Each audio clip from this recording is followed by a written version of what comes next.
Welcome to this public event organized by FEPS, the European Political Foundations for Progressive Studies, located in Brussels, on this very hot topic, preparing for a new global governance and the Pact for the Future. The run-up for a Summit to the Future, which is now announced to take place in 2024. And we'd like to mobilize European actors, European public opinion to be part of this very important process. Well, we know the situation we have at world level. We were in a multipolar world with a weakened multilateral system. Then starting with the event, Stefan Löfven, the former Prime Minister of Sweden, and composed by personalities from across the world. But this is also based on a much larger process, which would involve all member states of the United Nations, the European Union as such, but in the second track, the civil society, including think tanks and academia. So that's why we, European Foundation, we are planning to be part of this process. And we'd like to start the debate here in Brussels by introducing a very interesting contribution coming from our partner in Washington, DC, Stimson Center. And I'm very pleased to introduce here the director in charge of the report just prepared for the Summit to the Future, ErIka Ponzio. I have the report with me, but ErIka, you'll be the one really presenting the content of the report, and then we'll be following with the three discussants. I will introduce one by one. And we count on a very interesting audience here in place, in person, but also 50 people in line who are also welcome to come with their questions in the end, because I will open to the floor. So many thanks again for coming, and ErIka, you have now the floor.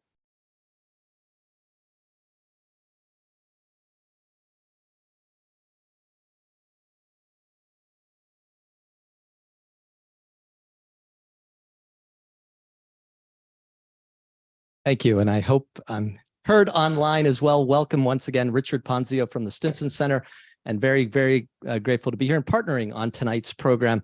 Very important conversation feeding into the Summit of the Future that Ms.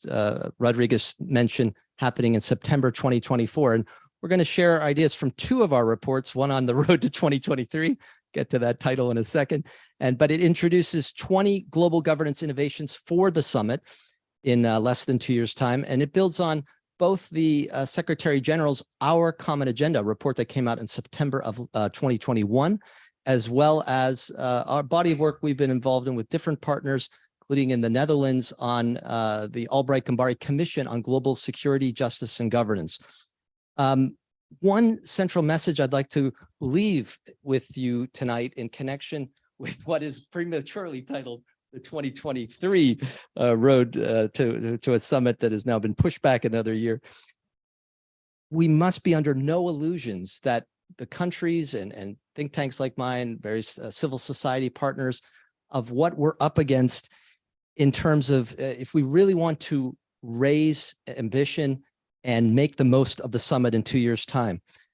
Specific point of what I mean. After first slowing and then watering down 1 year ago a procedural resolution on the Our Common Agenda, we've witnessed just in the last few weeks in the negotiations on the Summit of the Future's modalities resolution, the emergence of very difficult to bridge differences. On one hand, you had Russia, Brazil, Pakistan leading the G77 countries and several other countries around the world. But on the other hand, no surprise to this audience, the European Union, newfound friends again in the United States, Japan, but several other countries, including in the G77, took different views on some fundamental issues in this modalities resolution, whether to hold it in September 2023, as originally recommended by the Secretary General, or push it to September 2024.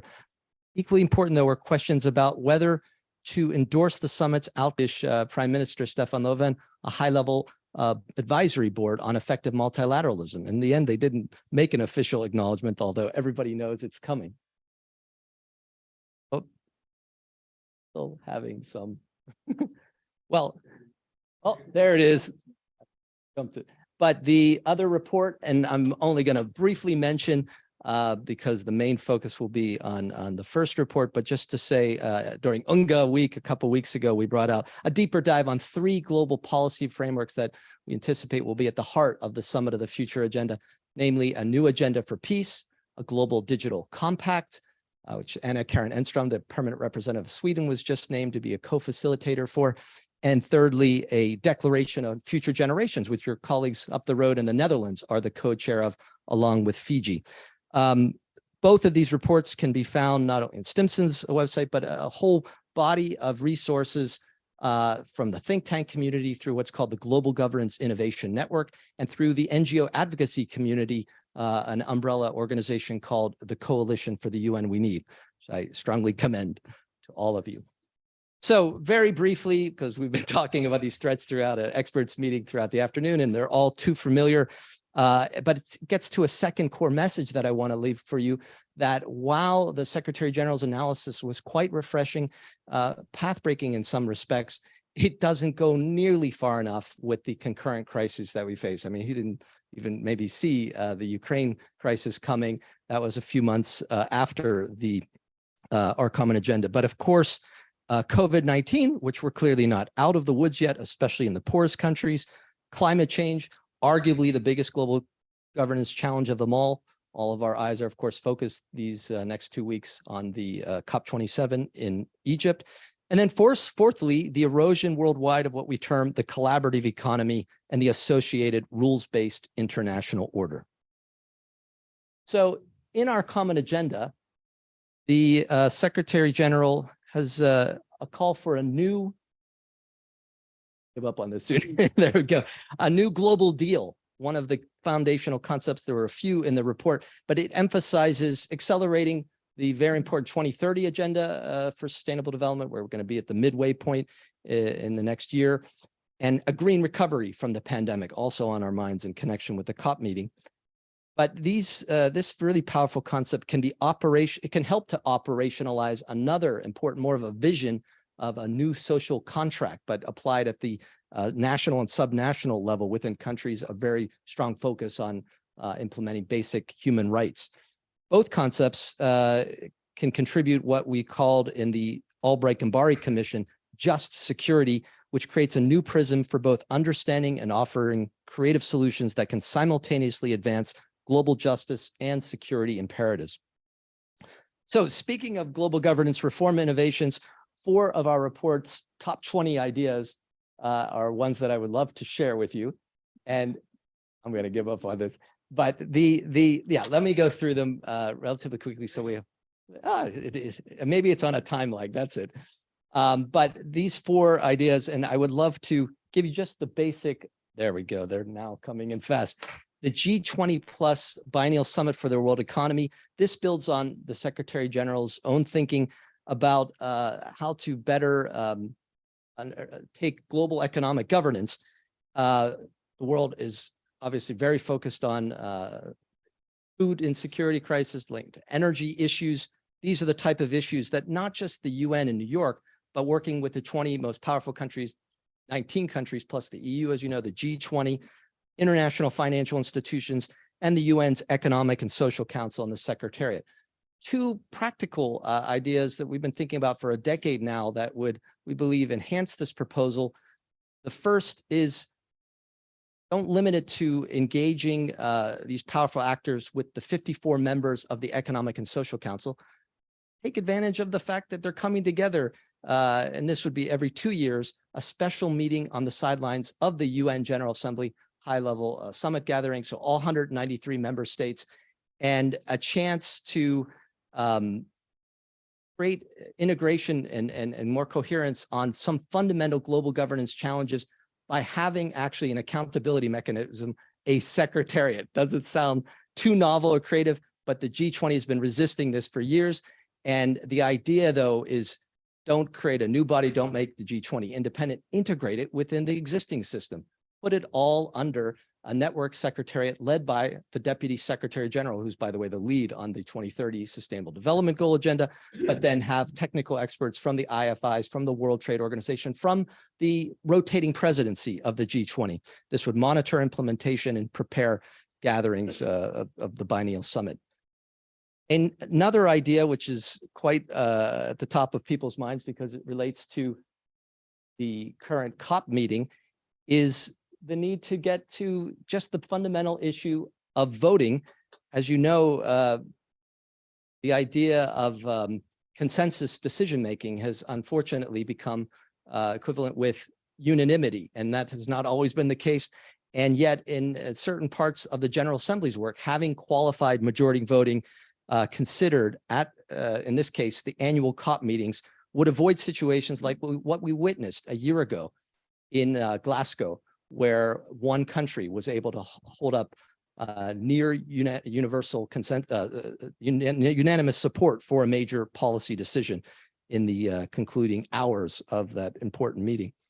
Thirdly, and this is a topic near and dear to my heart and my own work within the UN system in the past, the Peacebuilding Commission, and we've seen it make great strides over its first 17 years, moving into regional approaches in places like the Sahel, the Great Lakes region of Africa, innovating its integrated peacebuilding strategy tool.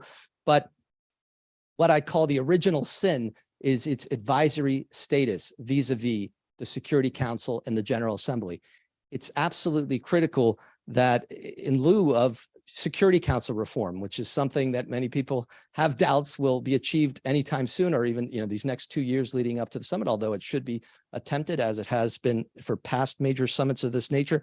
In lieu of that, having the Peacebuilding Commission upgraded into a council lead on second and third order conflicts, allow the Security Council to deal with the Ukraines and Syria, Iraq, and Afghanistans of this world. At the same time, the prevention agenda, a new tool is missing at the intergovernmental level. A peacebuilding audit would really bring some teeth to the work of an upgraded peacebuilding commission. It could be modeled on the Human Rights Commission's very important universal periodic review tool from another UN anniversary in 2005 to safeguard, monitor human rights in many countries worldwide. Oh, there we go. We're back on the slides. And then the fourth and final proposal I'd like to share with you today helps to address the UN system's twin interrelated democracy and legitimacy deficits. What we are calling for is a UN parliamentary network. Our research has examined in many global international organizations, but especially at the regional level, you're quite familiar with them in NATO, OSCE, and then starting with the whole history of the European Parliament here in Brussels and Strasbourg, that the role of a parliamentary network, even as an advisory body initially, could play an important role conducting public hearings and helping to align a country's domestic policies, in this case, with UN General Assembly resolutions. And here I hope our colleague Joe Leinen will speak to not only his thoughts on these and related ideas, but what is happening in a very important and broad-based We the People's global, inclusive global governance civil society campaign, championing this and other related ideas in time for the summit. So as to ensure sufficient time for hearing from our discussants, I'm just going to give the bare basic highlights of these three other important global policy frameworks, what we from the Stimson Center, our research is focused on for a new agenda for peace, fleshing out further ideas on the prevention agenda beyond the example I gave, the changing nature of conflict, getting into the global commons, and of course, climate change and water use. Inclusiveness, this is dealing with the next generation of the women peace and youth peace and security agendas over the last 2 decades. And finally, we think the new agenda for peace should weigh in on Security Council reform, the role of the General Assembly, which has been quite visible in the last year in connection with the Ukraine crisis. On the Global Digital Compact, our reforms and analysis hover around 3 I's, the notions of innovation, infrastructure, and information. And finally, on the Declaration on Future Generations, we emphasize the need to give youth seeing them as the transitional generation between present and future, more tools and resources to deliver on the massive 2030 agenda for sustainable development. For this final slide, and I really hope we can put that up on the screen for maybe the rest of our discussion this evening, because it gives our thoughts on the coming 2 years leading up to the Summit of the Future, how it might best be organized. Across the top, you'll soon see our recommendations for the intergovernmental process with governments And below it are how civil society is engaging, we think can more constructively engage the negotiations on multiple tracks.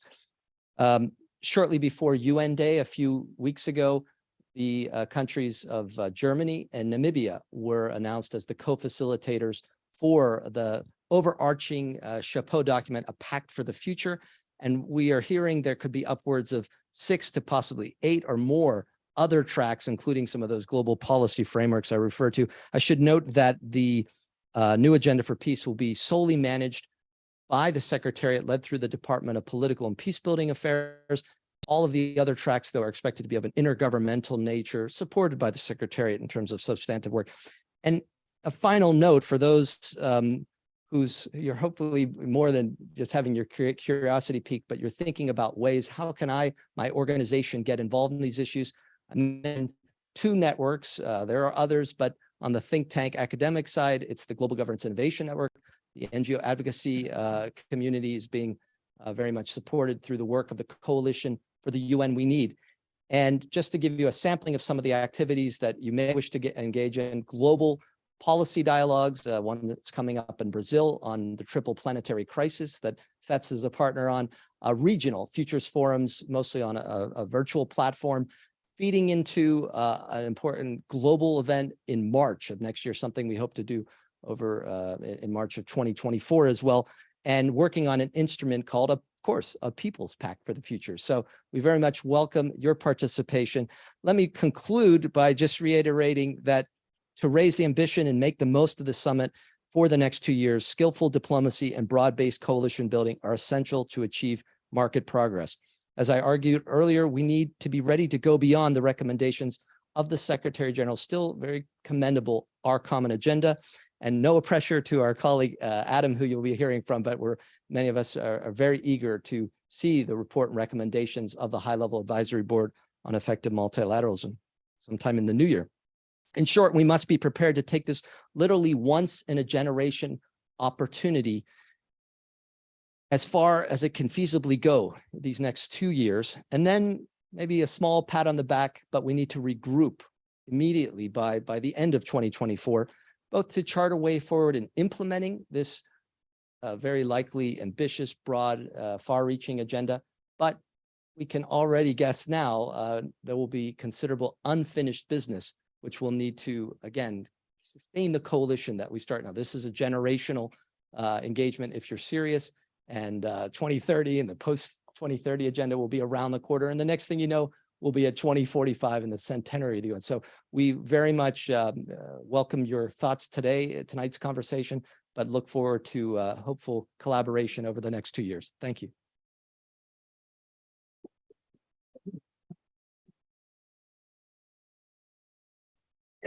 Richard, and as you can see, a process is already taking place to prepare the summit to the future.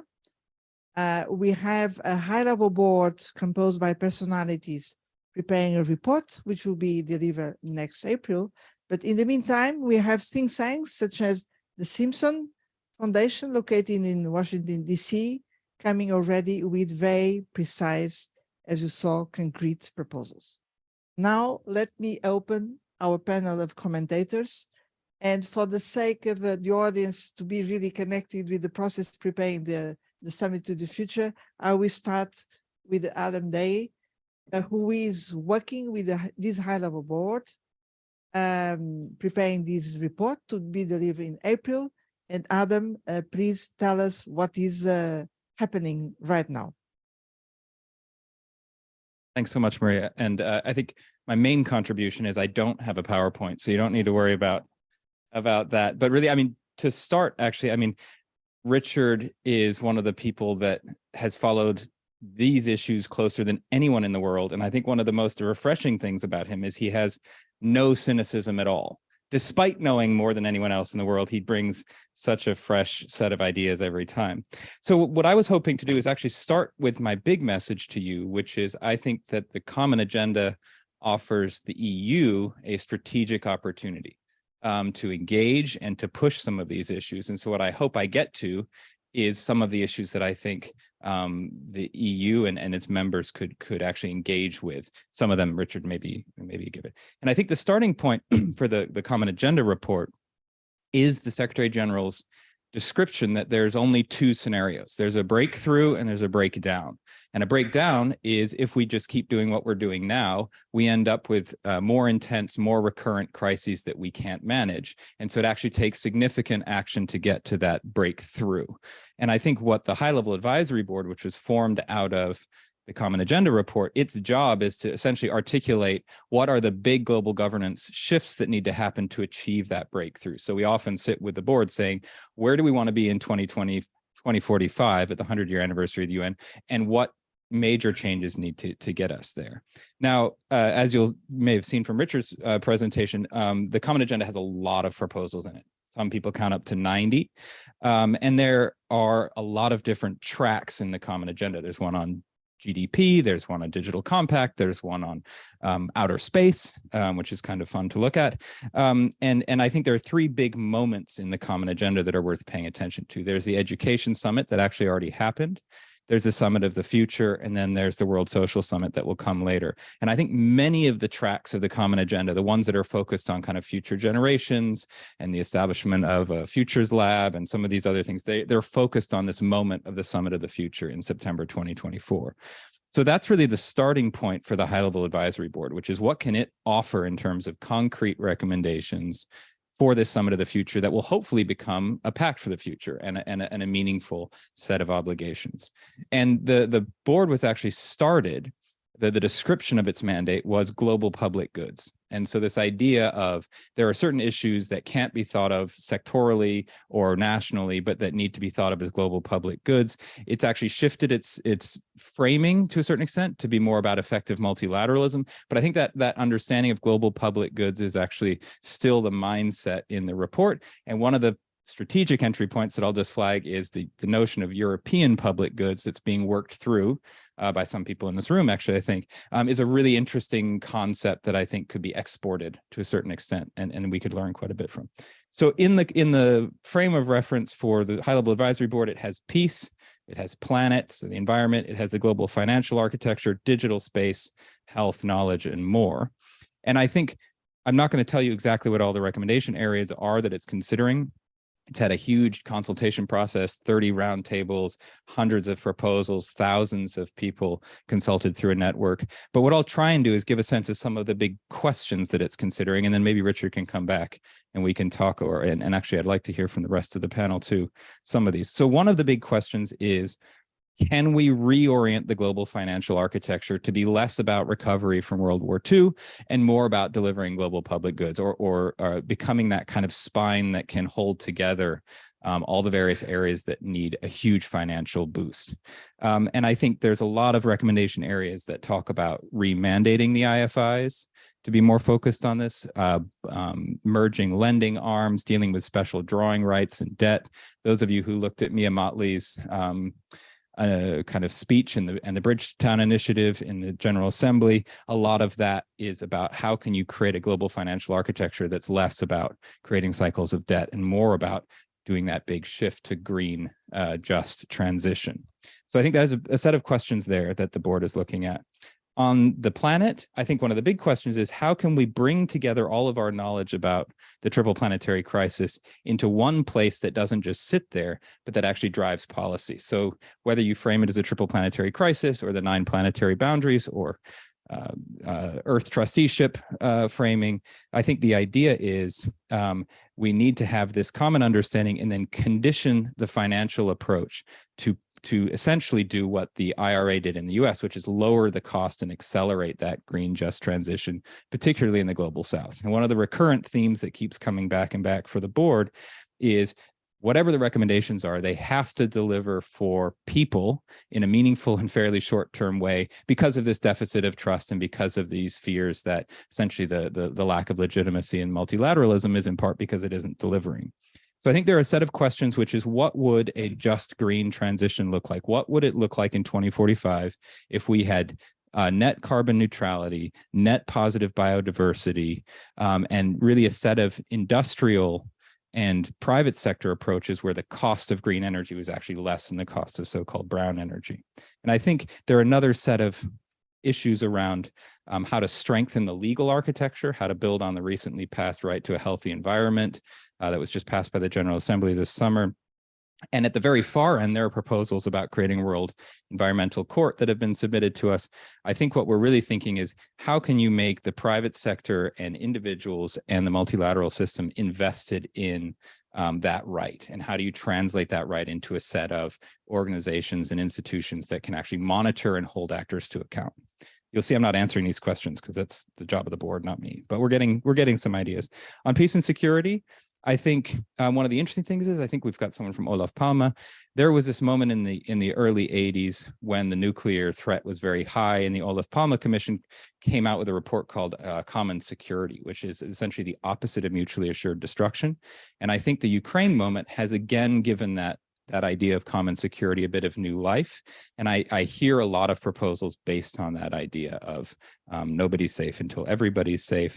And now, unlike when the UN was founded, there's a much broader sense of what's affecting security. And human security is one term that's thrown around a lot, but you've got climate-driven risks, you've got the risks from AI-driven technologies, you've got the risks of endemic poverty. And so I think the question that's around security is, what's the right global architecture to understand and respond to those risks? Some of Richard's proposals, by the way, around a peace building council and things are very much in play, and I think are really interesting that we should talk to about more. But I think there are also this sense of emerging threats, that the multilateral system is reactive. It only acts when there's already a kind of assessment of an international threat to peace and security, whereas a lot of these threats, like climate-driven threats, new technologies, cyber, some of the risks we see around re-emerging threats like nuclear, require the UN and the multilateral system to be looking forward and acting on the basis of that foresight. And so if you look in the report, there's the creation of a futures lab.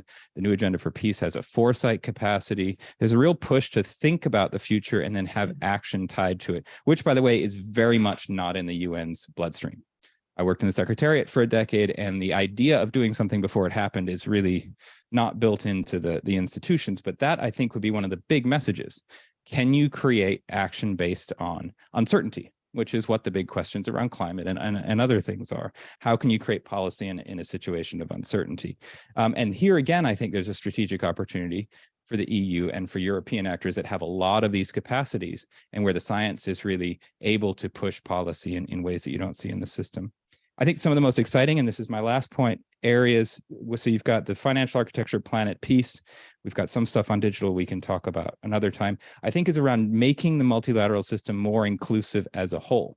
So for example, Security Council reform, there may be this Overton window moment right now where the complete inability of the Security Council to act on Ukraine means that people say, okay, now it's actually time to change how the Security Council works. And you see President Biden announcing in the General Assembly that the US is for the first time not saying that they're in favor in principle, but not in practice. You see Minister Lavrov in Africa announcing that Russia is open to Security Council reform. So one of the questions is, what's the right way to push that issue now to get a more inclusive, legitimate, representational group of states in that body? And I think the board is serious about looking at that. So I think there are lots of other emerging threats, proposals around biological threats, AI threats, lethal autonomous weapons that we could talk about. I think there's a couple of things I would see for the EU group to think about. The first is, of these 90 or so recommendations, some of them may have more resonance and traction for the EU. I would say the ones around some common security, some of the global financial architecture, some of Richard's ideas around the G20. I think there's enough time now to start thinking about what would it mean to have a common EU position to support and try to drive through. If you've got 90 things to choose from, you're not going to get all 90. Now is a moment to start thinking about the ones that need some energy behind them. I think there's another area where the EU can really play an important role, which is models. A lot of the time we look at the EU and we say, oh, the EU's done a really interesting model around ethics of AI. but we're not really sure as a UN system how to import that model in a useful way. So the creative folks in this room could think about what would it mean to take, for example, the Helsinki process that created the SCSE, the OSCE. How could you import that or export that model at the global level and talk about how the UN relates to regional organizations on that broader basis? How could you take AI ethics or digital space and some of these other interesting models? So I think there's a role there for the EU. And then I think there's also a role for the EU in adding momentum so that none of these things slides back. A lot of things in the UN system are an idea that's put in a report. I did a mapping of past high-level panels, and there are at least 150 good ideas that are still sitting in other reports. Kofi Annan's, Gambari, Albright one, there's 5 or 6 ideas that Richard can pull off the side from that, but you go back and you can go all the way back into the 1980s. And there's a risk that when you spray 90 recommendations out into the universe, only a couple of them last. And there's one of the biggest lessons I've learned is member states are very enthusiastic about tinkering with things inside the UN system and moving a few deck chairs around, very resistant to those bigger transformations. Creating a just transition is going to require a big lift from European and American constituencies. And I think that's where a group in Europe can really say, this is not something we're going to let slide back or disappear. It's too much is at stake. Plenty more to talk about, but I wanted to let others jump in with their thoughts too. And thank you so much for having me here. Many things. You are an insider of the process preparing the summit to the future. Now listen to 2 key European actors, one coming from the ministers of foreign affairs and Linde, until now the Swedish Minister for Foreign Affairs, and then Leinen, a veteran of the European Parliament dealing with multilateral issues. So let's have now the position from the European Union side on the proposals being on the table for the summit to the future. So Linde, please.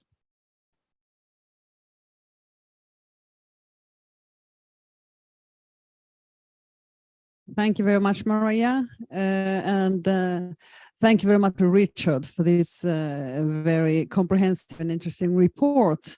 It was a pleasure to read it. And I have to say that I really think that everybody should go to your homepage and read it. And the first thing that I really said this I have to start with is the foreword, because the foreword is written by Ibrahim Gambari, and he wrote the report in 2015 with Madeleine Albright. And what they are saying is a terrible, terrible thing, because they had so right. They said the headlines and the trendies had begun to foreshadow a return of a virulent form of exclusionary nationalism amidst surging migration, increasing economic inequality, intensifying climate catastrophe, and the emergence of leaders who dehumanize others and seek power through division, not unity. They wrote that 7 years ago, and that is what we have seen. I mean, in our countries, in Sweden a few weeks ago, in Italy, in Hungary, in United States during Trump, and in many other countries. And that's why it's so important that we still think that the global governance can be met with a pact for the future, and that we have ideas. And that is what we find in these reports. I have looked at the 4 chapters, and I have seen some things I would like to dig more into, and some things that I maybe have some question marks for. So the first one that was on the slide is the conflict, the prevention and management for building peace. Here, I really like the ideas of strengthening the international courts. There is a dilemma, and that is now when we are trying, there are many proposals for an aggressive aggression court, for example, for Ukraine, that the ICC, for example, is afraid that if we create new international court, we dilute those who are already there. And that is something that we need to have in my mind. But I really think that the ideas you have is good, but here is a dilemma. When it comes to some of the other issues, I just wonder why the OSCE is not in the report and not even in the abbreviation side. I was personally and my country chair of OSCE last year. And I see that many of the things could be used by using the regional organization OSCE, which is the world's biggest organization with 57 countries, not only G20, where, for example, Sweden is not a member and many other important countries are not members. So I think you should use OSCE much more. And I and Secretary General Guterres talked several times during my chairpersonship of OSCE about conflicts and having share of responsibility. These are things that could be done via OSCE. We don't have to do it 100% in United Nations, so the big United Nations. So I really miss that. Other points on the first chapter is the women, peace and security. I think that you have mentioned it, but it could be much more systematic. I think that it's possible to systematically go through all the UN missions, demand training for a gender perspective, ask the staff and the military advisor to analyzing the theater where they are going, seeing how is a gender perspective playing out in the UN mission. Now there is unfortunately kind of a side, you think of the gender issues as a side issue, not as an streamlined issues, and I think that need to be done. Climate and security. It's a growing problem. It's mentioned a little bit here. I think it should be much, much deeper discussed.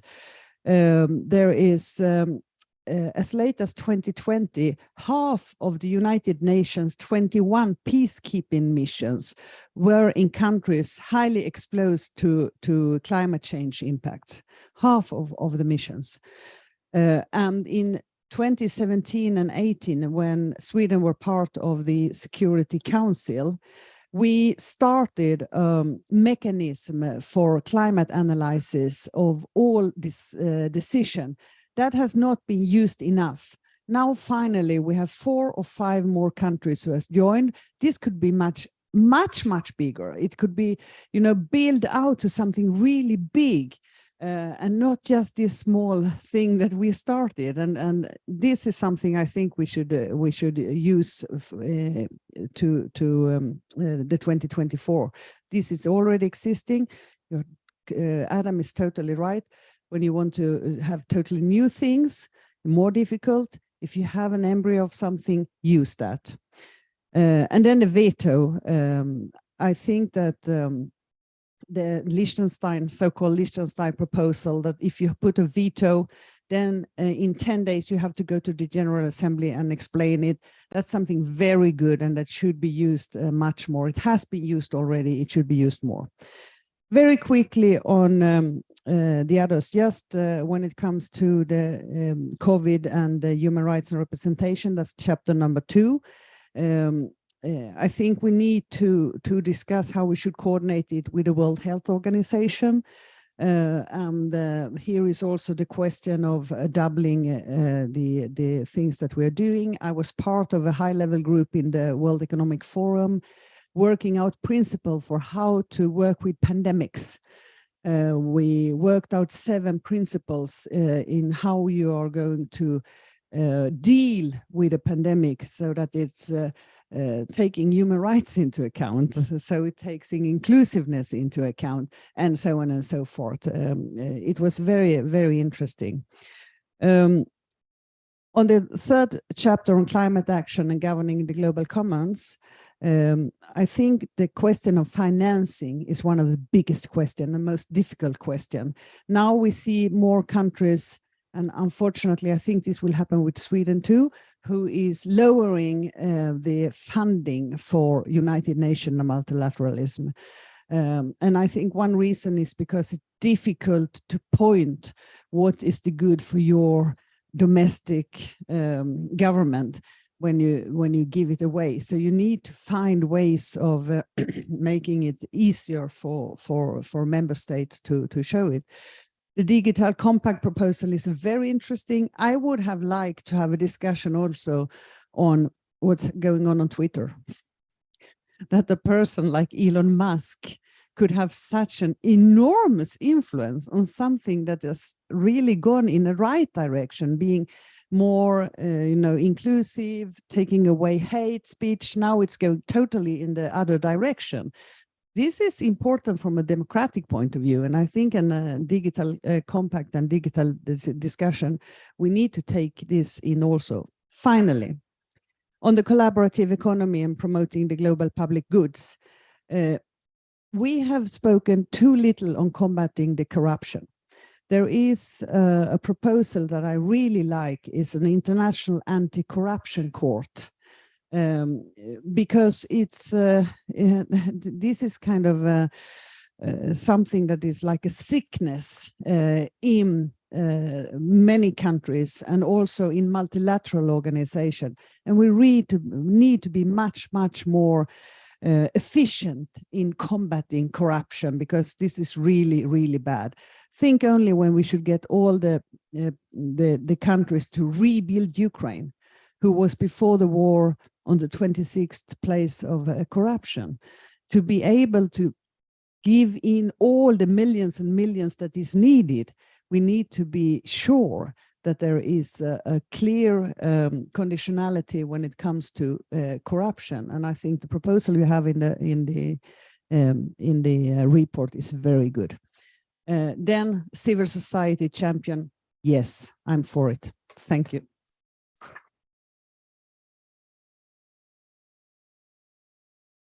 Many thanks, Anna. You could come with very precise assessment of Richard's proposals.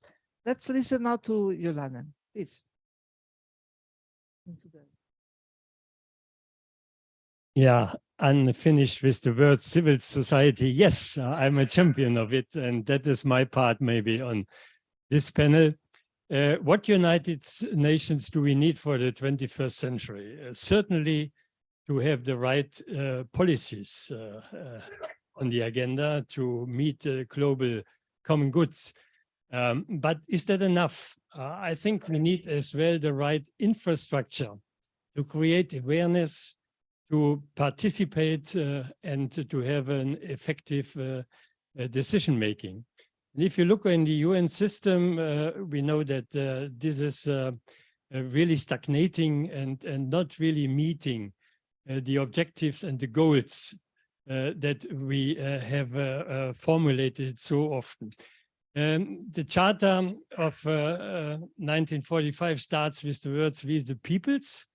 77 years later, what we have got is "We the governments." So, and good luck for reforming the Security Council, I'm in favor. Good luck for empowering the General Assembly, I'm in favor.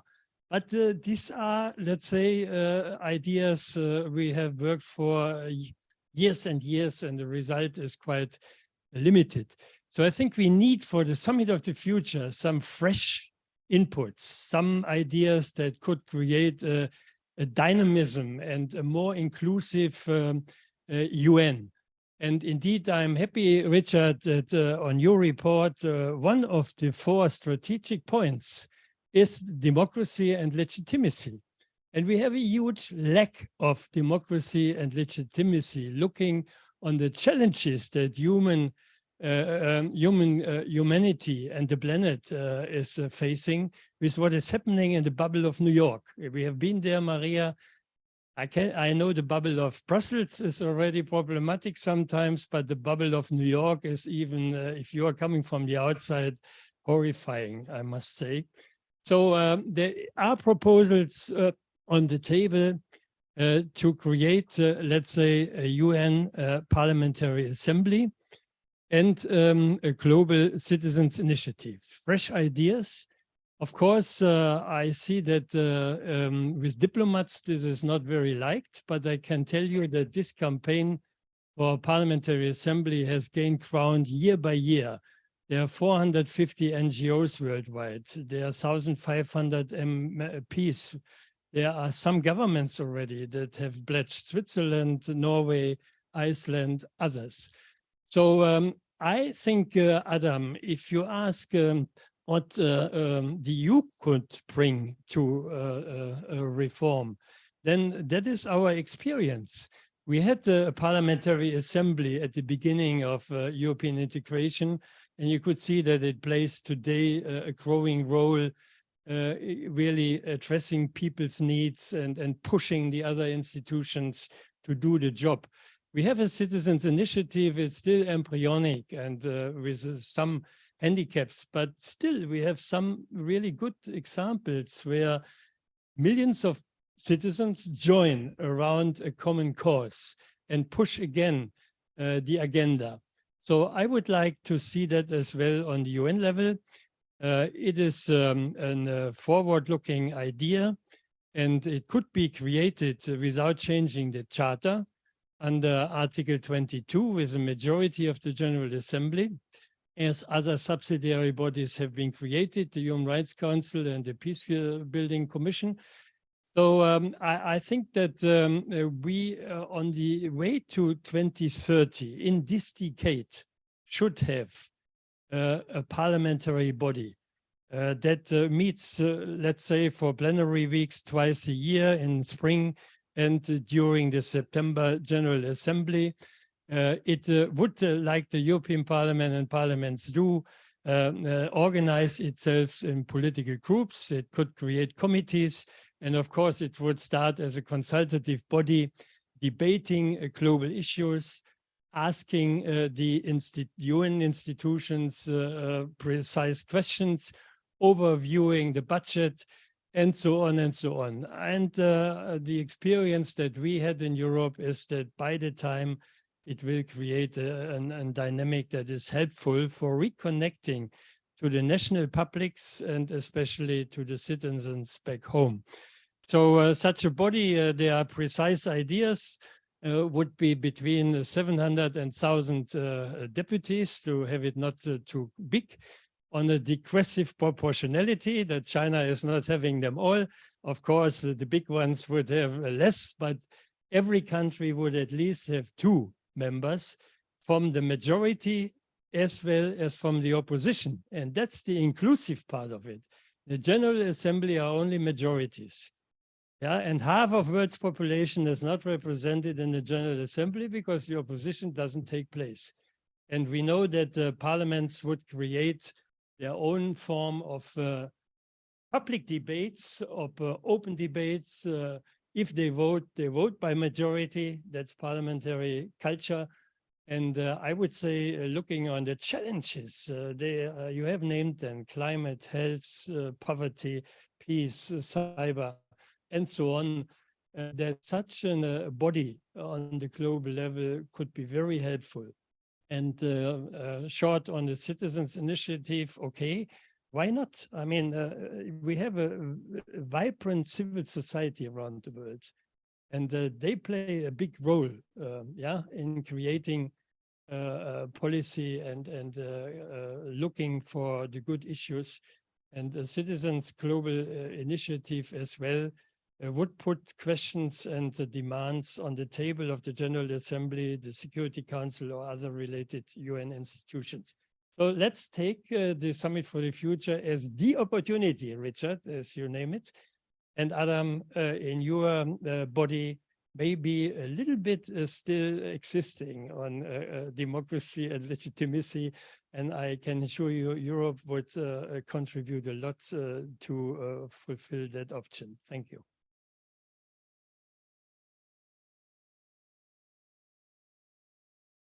Many, many thanks, Joe, for coming with these fresh ideas. Now, look, of course, Richard has the right to reply.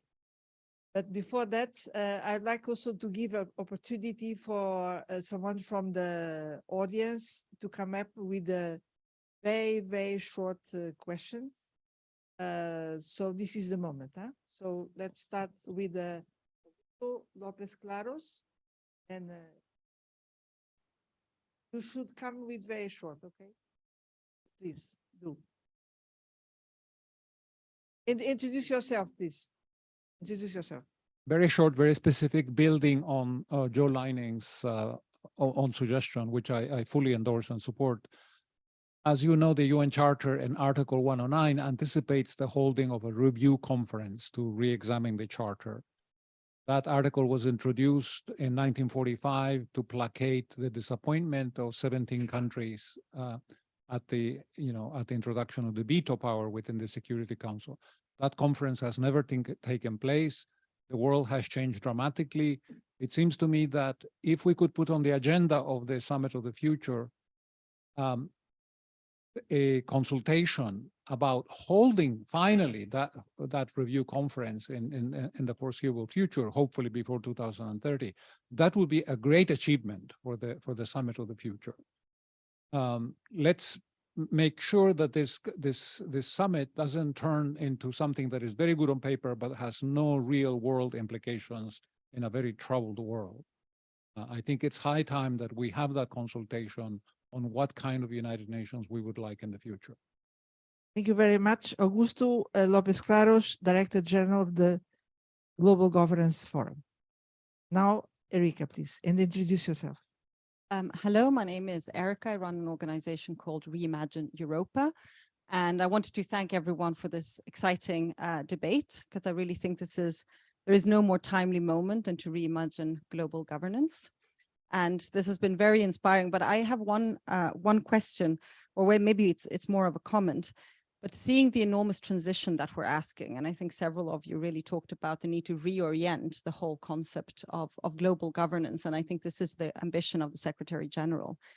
How can we work with narratives and reframing this to move away from a little bit the tired and bureaucratic image that global governance today has, which is also why the public is not super supportive, funding is being taken away, to create hope again, because there are enormous challenges, but these challenges are also opportunities to create some hope for people that the international arena could be a solution to some of these problems, and moving away from these nationalistic views to a more. So can we work with narratives to reframe this, to go beyond the old narratives and create some hope for the younger generations? That's my question. Thank you very much. Many thanks, ErIka. Last question. Yes, the lady there. Yes. Please introduce yourself. Hi, I'm Lea Perekrestes from the Institute for Economics and Peace. I'm the Deputy Director here in Europe, Middle East, and North Africa. Thank you so much for your presentations. Really incredible work, and I think that it's absolutely paramount to be looking at all of these different agendas across economy, environment, health, peace and security. And of course, a big part in creating this agenda is systems thinking, is approaching all of these issues as very interrelated to one another, and very rightly brought up climate security. So my question to you all is, how are you continuing the use of systems thinking in order to ensure innovation at the summit and beyond? Thanks. From Olof Palme, yes.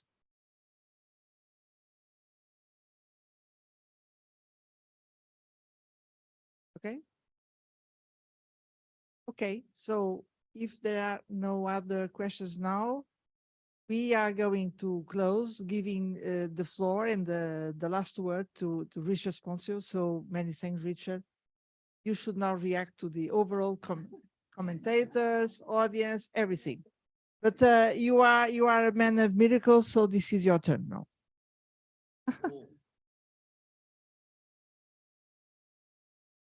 Okay. Yes. You want to come? Yes. Just two very quick ones. I don't want to respond to all of these, maybe two and a half points. The Article 109 is very much on the high-level advisory board's agenda. And I actually think rather than having a discussion about when Article 109 should happen, we've got enough time to organize one to happen at the Summit of the Future. Why not use that moment to actually, all it requires is a meeting of the GA. They'll all be there in September. use the September 2023 moment to commit to doing it in September 2024. It's an unfulfilled promise. It's exactly what the moment requires. So I think a little bit of my personal view, but the issue of Article 109 is there. And the Parliamentary Assembly idea is also been put to the board as well. I don't speak for them, but just to let you know, we haven't forgotten that. And one thing you can all do is highleveladvisoryboard.org has all of the ideas that have been proposed to us. And there are some really brilliant ones, including, for example, giving a special status to cities in multilateralism as the coal face for a lot of these decisions and things. So if you want to see some of the more exciting ideas and maybe pressure us to take on some of them, it's a great place to start. Last thing, Lea, I love your work, by the way. The Institute for Economics and Peace has the best value proposition for peace out there. I think you should all look at their work. And one thing I can just tell you is I wrote a book on systems thinking. Nobody's read it because it's really, really hard to bring that mindset into multilateralism. But one of the ways we can start doing it is to address your point, ErIka, which is changing the narrative. If the narrative is all about getting more people around a table, systems thinking doesn't work. It's all about just adding your token actor, getting more people in the room. If you change the narrative to be a distributed network of decision making, then you can talk about nodes and systems and how to take action in places where it matters, like cities, like parliamentarians, like individual citizens who, by the way, should be monitoring nuclear compliance. It shouldn't just be the MPT folks monitoring it. It should be everybody. So that's a solution, but nobody's read my book, so it doesn't matter. Great. Very briefly then, in reverse order, except for the Article 109, also follow on Adam's plotting the work of the Institute for Economics and Peace. Their latest publication, now in its second year, is an environmental threat report that builds on Ms. Linde's comments about the climate security nexus, how important, and I think for this entire agenda, future-oriented, but multidimensional. There's a lot of work on a beyond GDP index that the Our Common Agenda is advocating. The skills and tools that have been innovated through the Institute for Economics and Peace, I think will be critical, but important to partner with the relevant departments inside the system. And this idea of a futures lab will be, I think, hopefully a network that will engage institutes like yours. And in terms of the big narrative and reframing of just messages around global governance, I think it's just simply getting beyond 20th century intergovernmental organization. It's a common thread through these 80+ recommendations in our common agenda, in our own work in recent years, is, we need a better term from it, but multi-stakeholder, engaging state and non-state actors. What is it essentially about? Tapping the ideas, networks, capabilities for problem solving on any given issue. And if we can then tie that to the democracy agenda that Joe Leinen outlined, connect to people in their homes and their lives and the civic organizations where they work. And that's where ideas like the Global Citizens Initiative, based on models here on the European continent, referenda for citizen engagement. I'm so glad, though, that Ms. Linde also advocated championing the civil society representative in the highest echelon of the UN, because the UN has focal points down at the operational level, but it's time that it's no longer a question of civil society engagement and policy making, but it's the most transformative is not a UN parliamentary network as we proposed in our research, but indeed the work that Joe Leinen has done with a fellow scholar, Andreas Bummel, outlining all of the steps towards a more robust parliamentary assembly alongside the General Assembly, getting into all of the difficult operational and political obstacles one can imagine and bringing about such an idea, but getting that conversation started now. And I'll finish by just noting two final points, building on Dr. Day's comments on this is a strategic moment for Europe besides the democratization agenda that is near and dear to your hearts. Please build on your work within the G20, the OECD, the IFIs, and think through one of Mr. Guterres's favorite proposals, a biennial summit on global economy, and where we can bring much greater coherence to this system, especially in light of coming out of the pandemic, but now the food crisis and energy crisis that Europe is facing directly. And I'll finish by noting, so yes, the OSCE, there's been so much positive engagement with the UN system, beginning with the MDGs in recent years, aid effectiveness, and the issues that you flagged about peace building and state building, the whole New Deal initiative, and I think building upon the intellectual firepower of the OSCE goes without saying. It needs to be part, especially of this Futures Lab network that we discussed. But I'll finish by noting that I'm heading to The Hague later this week, so it was great to see you pinpoint the ICC, the International Court of Justice, their really important role in preventing conflicts, giving greater tools to the Secretary General to push forward this prevention agenda is absolutely critical. And Europe, more than most regions, understands what a rules-based international order, getting back to our legal instruments and then linking it to the Security Council and other bodies that can help enforce decisions made in our legal bodies. And I'll finish by noting, I'm very glad that Ms. Linde highlighted the International Anti-Corruption Court idea. It's very much modeled on the Rome Statute on the International Criminal Court.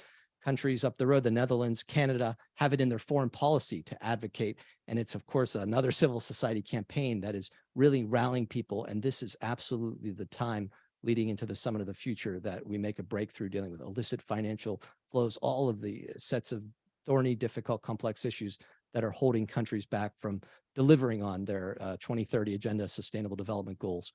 So with that, once again, I'm so thankful to FEPS for partnering on this initiative. We have many more dialogues of this nature in the works, but it's great to see the so-called Brussels bubble getting fully engaged in this. You have so much to contribute, and we very much value opportunities to discuss these issues with you. Thank you once again. Thank you also a lot, Richard. As you can see, this Summit to the Future will provide a unique opportunity to reform global governance. This we understand. We also see that there are many concrete ideas already floating in the air. So we had also a very good presentation coming from the Stimson Center. And we know that the high-level board preparing the report for the summit is working hard to come with important reports, which will then influence the entire process of participation. What we want as a foundation, European Political Foundation, is to mobilize many other actors to be part of this process. When it comes to think tanks, we have something called, isn't it, Richard, the Global Governance in the Innovation Network. We are proud to be part of this. And we intend to go on with this network and in connection with United Nations bodies and European Union bodies to make the best of this window of opportunity. So I hope this was also interesting for you, and we count on you to go on. And many thanks to all our commentators and main speaker, Richard. Many thanks again.